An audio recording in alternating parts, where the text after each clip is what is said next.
Hello everyone, welcome to TalentSprint. For each and every one of you out there who are preparing for bank and SSC examination, the knowledge on current affairs is very crucial. So, without any further delay, let us see what are the crucial events that have happened in the past week. Let's begin and let's start with the national news.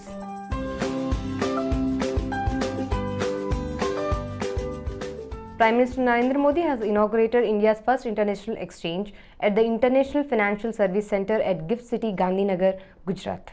India INX is a wholly owned subsidiary of Bombay Stock Exchange. It will enable Indian firms to compete on equal footing with the offshore firms. Moving on to the next news, Gujarat government has started India's first student startup and innovation policy with an aim to offer 200 crore rupees in the form of grants to the ideas developed by the students. The policy aims to support over 1,000 innovations per year in the state and also create a pre-incubation support in all the universities in the state. Moving on to the next news, Union Railway Minister Suresh Prabhu has launched a new mobile application for the passengers called IRCTC Rail Connect app to promote the ease of ticketing through digital transactions. The new mobile application will replace the old existing IRCTC Connect app.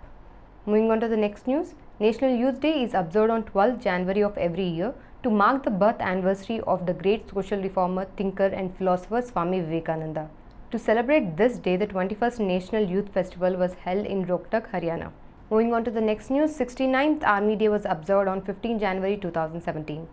The day marks the taking over of Indian Army by the first Indian Commander-in-Chief, Field Marshal K.M. Kariappa on 15 January 1948. That's all with the national news. Let's move to the next segment, international news.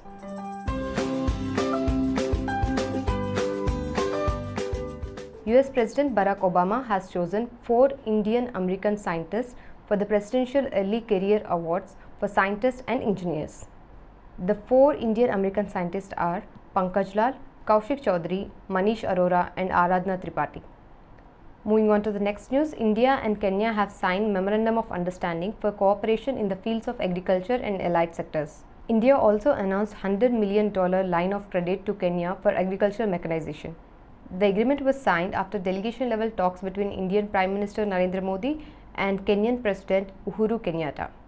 Moving on to the next news, India and USA have signed Memorandum of Understanding between India Computer Emergency Response Team and US Department of Homeland Security on cooperation in the fields of cybersecurity.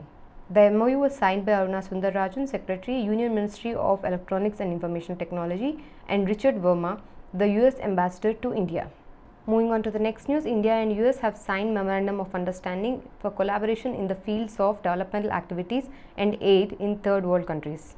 The MOU was signed in between Millennium Challenge Corporation and Union Ministry of External Affairs Development Partnership Administration.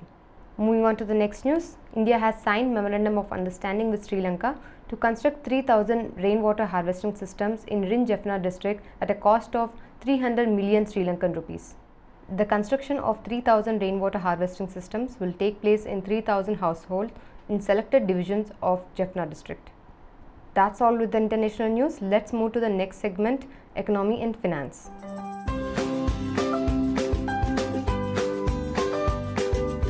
The Central Board of Direct Taxes has entered into a bilateral advance pricing agreement on Indian subsidiary of a Japanese trading company.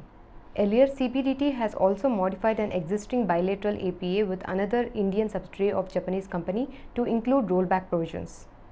Total 3 BAPAs have been signed by CBDT with Indian subsidiaries of Japanese companies, all including rollbacks. That's all with the important news this week. To get weekly updates on current affairs, stay tuned to TalentSprint. All the best and bye-bye.